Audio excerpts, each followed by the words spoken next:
उत्तर प्रदेश की राजधानी लखनऊ के अमीनाबाद में एक परिवार रहता था। इस परिवार में कुल 3 सदस्य थे।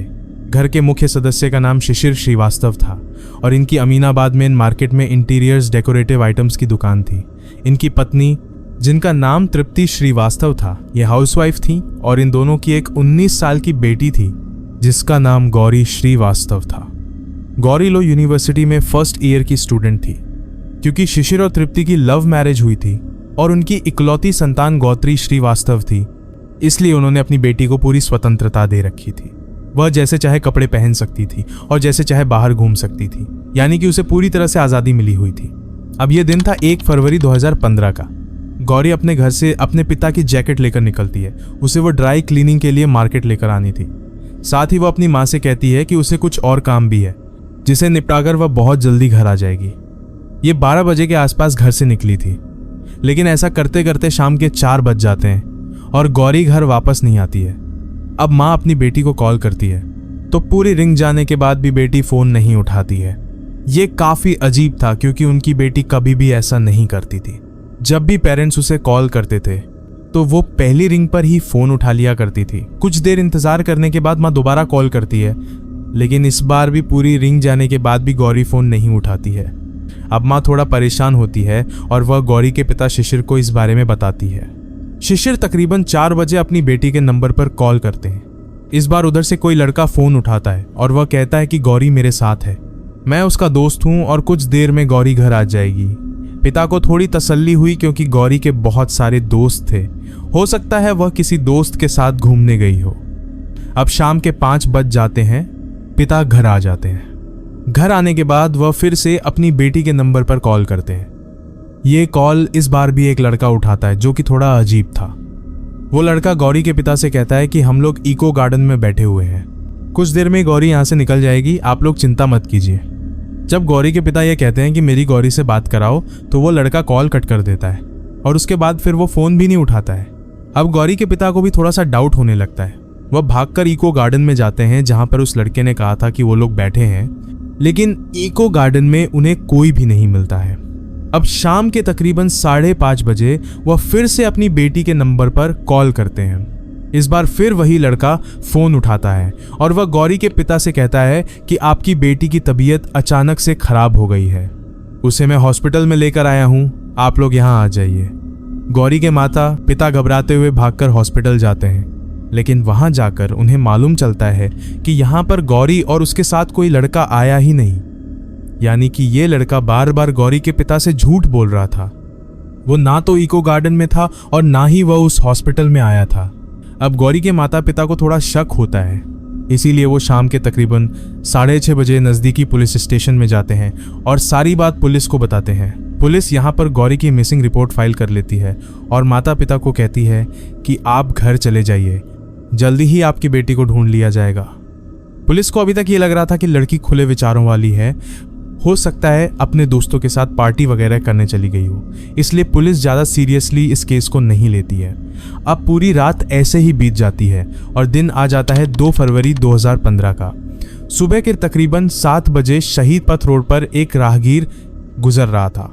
वो देखता है कि सड़क किनारे एक बोरी पड़ी हुई है जिसके चारों तरफ कुछ कुत्ते घूम रहे हैं। वह बार बार भौंक रहे हैं और उस बोरी को नोचने की कोशिश कर रहे हैं। वो व्यक्ति हिम्मत करके उस बोरी का मुंह खोलता है तो उसके अंदर से एक कटा हुआ पैर बाहर निकलता है। ये देखकर वह राहगीर घबरा जाता, आसपास के लोगों को इकट्ठा करता है और पुलिस को बुलाया जाता है। पुलिस उस बोरी को खोलती है तो उसमें से किसी लड़की के कटे हुए पैर और हाथ मिल जाते हैं। पुलिस को लगता है कि अगर कुछ पार्ट्स यहाँ पर मिले हैं तो बाकी पार्ट्स भी आसपास हो सकते हैं। 1 किलोमीटर की रेंज में पुलिस सर्च ऑपरेशन चलाती है और 3 बोरियों में इस लड़की का पूरा शव पुलिस को मिल जाता है। अब जैसा कि पिछली रात ही एक लड़की गौरी श्रीवास्तव की मिसिंग रिपोर्ट फाइल की गई थी, तो पुलिस को लग रहा था कि हो ना हो ये लड़की वही है। उसके बॉडी पार्ट्स को कलेक्ट करके सरकारी अस्पताल भिजवाया जाता है। उन्हें फिर से सजाया जाता है और उसके फोटोग्राफ्स लिए जाते हैं। साथ ही गौरी के माता को भी इसके बारे में सूचित किया जाता है। वह भागकर हॉस्पिटल में आते हैं और जैसे ही वह फोटोग्राफ्स और डेड बॉडी देखते हैं तो वह तुरंत पहचान लेते हैं, क्योंकि ये डेड बॉडी किसी और की नहीं बल्कि उनकी 19 साल की बेटी गौरी श्रीवास्तव की ही थी। अब लखनऊ जैसे शहर में एक लड़की की इस तरह की डेड बॉडी मिलने से यह खबर कुछ ही घंटों में आग की तरफ फैल जाती है। पुलिस के ऊपर भी प्रेशर आ जाता है और पुलिस अब इस केस की इन्वेस्टिगेशन सीरियसली शुरू करती है। सबसे पहले गौरी श्रीवास्तव की मोबाइल लोकेशन और सीडीआर यानी कि कॉल डाटा रिकॉर्ड निकाला जाता है। उसकी सीडीआर में तो पुलिस के हाथ कुछ नहीं लगता है, लेकिन उसकी मोबाइल लोकेशन जब देखी जाती है तो मालूम चलता है कि अपने पिता की जैकेट को ड्राई क्लीनिंग पर देने के बाद वो तेलीबाग इलाके की तरफ देखी गई थी। वहां इन लोगों से जब पूछताछ की जाती है तो कई लोग इसकी पुष्टि भी करते हैं। इसी के चलते पुलिस तेलीबाग इलाके की सीसीटीवी फुटेज कलेक्ट करती है, जिसमें एक कैमरा में गौरी उन्हें दिखाई दे जाती है। वह सड़क पर पैदल चल रही थी और हाथ में मोबाइल लेकर किसी के साथ चैटिंग कर रही थी। उसके कुछ देर बाद एक लड़का बाइक पर उसके सामने आकर रुकता है और गौरी उसके साथ बाइक पर बैठकर तेलीबाग के अंदर जाती है। अब पुलिस को यहां पर अपना सस्पेक्ट मिल चुका था। उन्हें किसी भी तरह से यह मालूम करना था कि जिस लड़के के साथ गौरी बाइक पर बैठकर गई थी वो लड़का कौन था और उसने गौरी के साथ क्या कुछ किया। इसी के चलते पुलिस उस लड़के की बाइक की नंबर प्लेट से उसकी डिटेल निकालती है तो मालूम चलता है कि इस लड़के का नाम हिमांशु है। इसकी उम्र 23 साल है और यह लखनऊ के तेलीबाग इलाके में ही रहता है। पुलिस इसकी जानकारी इकट्ठा करके इसके घर पहुंचती है, लेकिन वहां पर पुलिस को ताला लगा हुआ दिखाई देता है। पड़ोसी से पूछताछ करने पर मालूम चलता है कि जो हिमांशु है वैसे तो वह राजस्थान में पढ़ाई करता है, लेकिन हाल फिलहाल में उसका परिवार मुंबई घूमने के लिए गया हुआ था। इसीलिए वो राजस्थान से लखनऊ अपने घर आया हुआ था और कल रात से हिमांशु भी अपने घर से गायब है। अब पुलिस हिमांशु का मोबाइल नंबर ले लेती है और उसकी लोकेशन को ट्रेस करके कुछ ही घंटों में हिमांशु को अरेस्ट कर लिया जाता है। जब हिमांशु से सख्ती से पूछताछ होती है तो वह सारा सच उगल देता है। ये जो सच हिमांशु बताता है यह जानकर यकीन मानिए आपके पैरों तले जमीन खिसक जाएगी। अब हिमांशु पुलिस को बताता है कि 1 साल पहले ऑनलाइन माध्यम से उसकी दोस्ती गौरी के साथ हुई थी। वैसे तो हिमांशु राजस्थान में पढ़ाई करता था, इसीलिए उसकी गौरी के साथ ज़्यादा मुलाकात नहीं हुई थी, लेकिन क्योंकि यह भी लखनऊ से ही बिलोंग करता था तो 1-2 बार इनकी कैफे में मुलाकात हुई थी।